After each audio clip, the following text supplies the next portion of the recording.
विज्ञान की अनकही कहानियाँ। आइए हम सुने विज्ञान की अनसुनी कहानियाँ।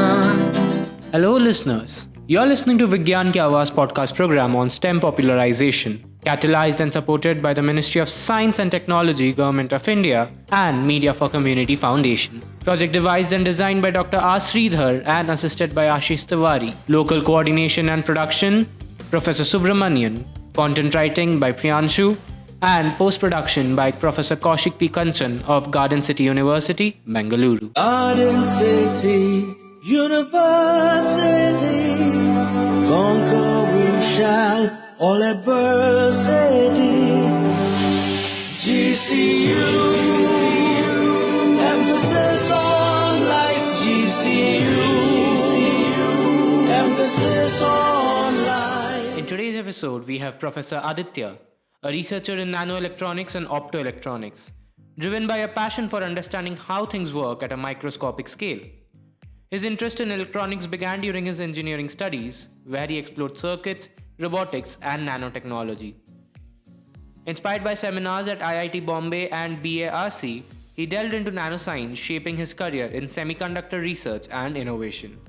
The main inspiration for my present level research is mostly in my engineering. So, probably at school days, there was no such great deal of thing other than what I used to see on normal TV through Abdul Kalam or whatever things they used to do.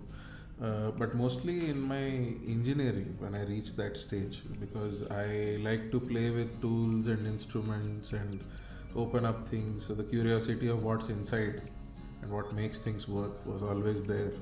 So engineering was a obvious choice which I took up, and that too in electronics because I like to play with circuits and different things during my college level days. Especially with small motors, trying to make some robots and things working.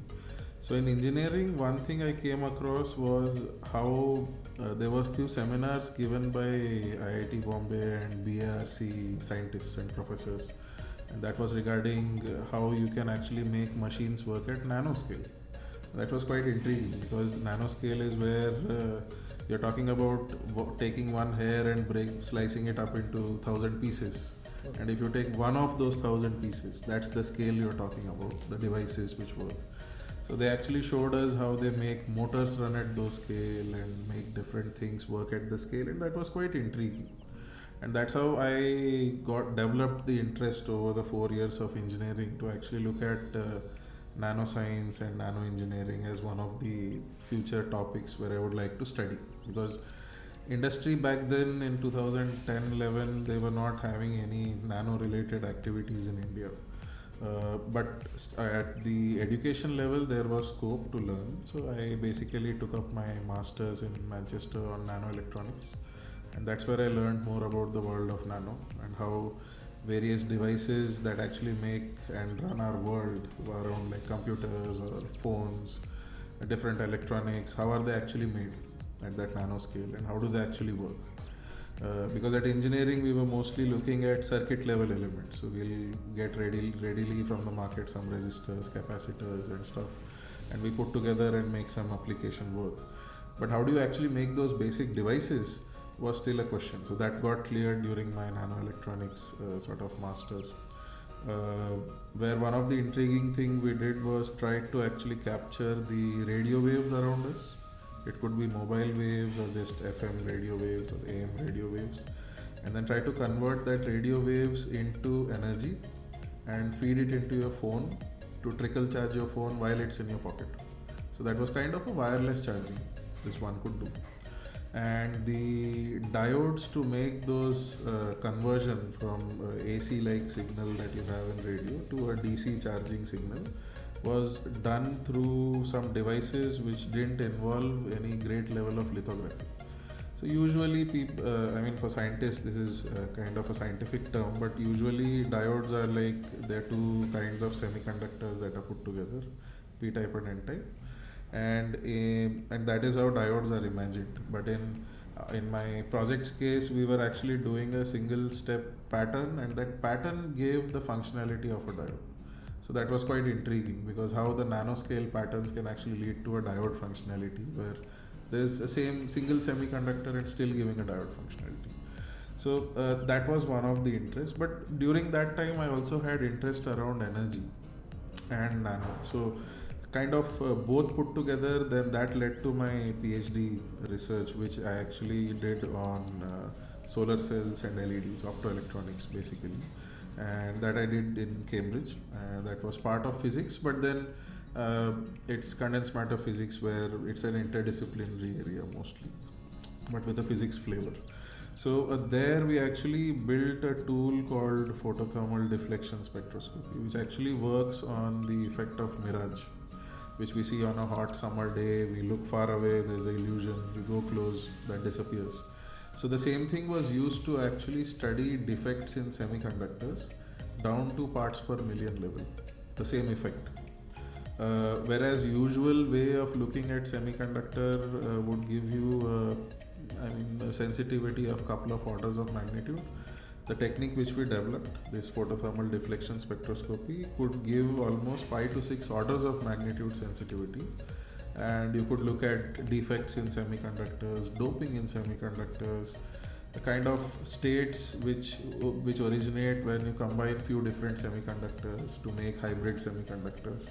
So things like that, and that actually opened up a world of opportunities, because I could look at different materials, different classes of materials through this system, and actually understand the working and how the defects behave, how then that reflects in the behavior in the electronics, where we really use those materials as devices.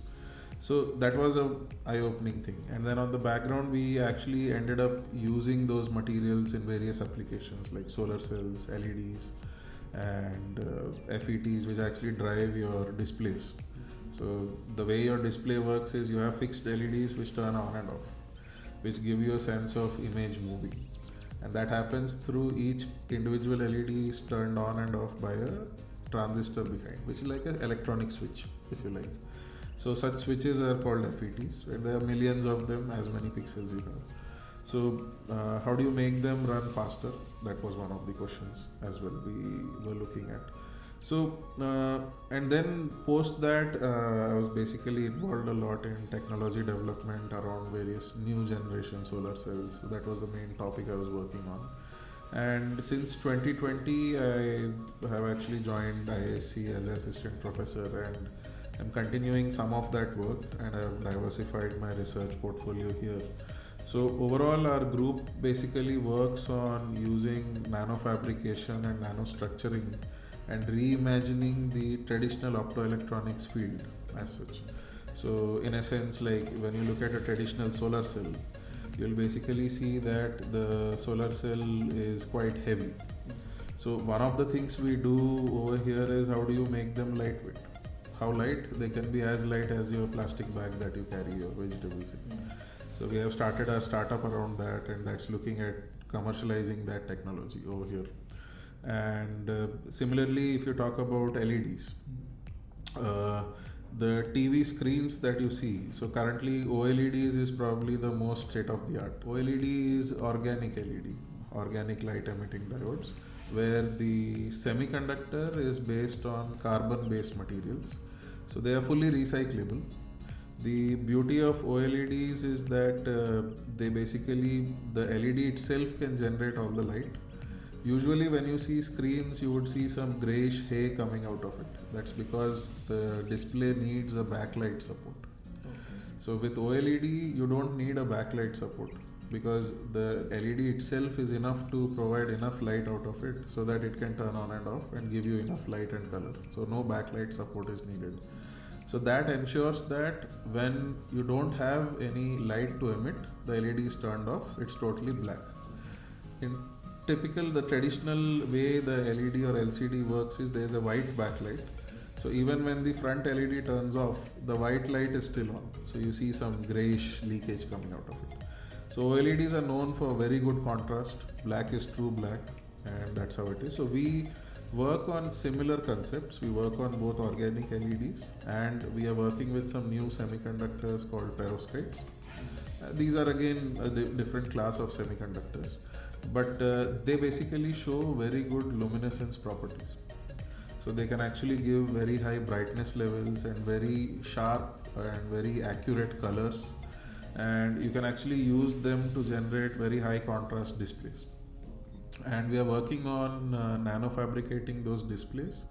So you might have heard that if you go to a store outside and want to buy a TV, you will find the quantum dot LED TVs, QD LED they call it. So QD that's LED. the next level of OLED. That's the latest commercial LED technology, where you have very high color contrast, and I mean the colors that you see on the television are very vivid. Okay, as compared to a traditional LCD where colors are faded off. Okay, so quantum dots is the latest technology. So we are working with quantum dots, and we are trying to go into something called as micro LEDs, where each of the LED individually gives you the light, and there is no need of backlight, just like OLEDs. Even the quantum dot LEDs that are in market have a backlight. So backlight is an issue when you want to see true black and white colors. So the black color is not really visible, it becomes gray if you have a backlight. So in order to make your display very vivid, you need to avoid the backlight. So you need the LED itself to be powerful enough to emit enough light. So that is what we are making currently in a Ministry of Electronics project, and that probably will be one of the first indigenous micro LED displays that anyone could make.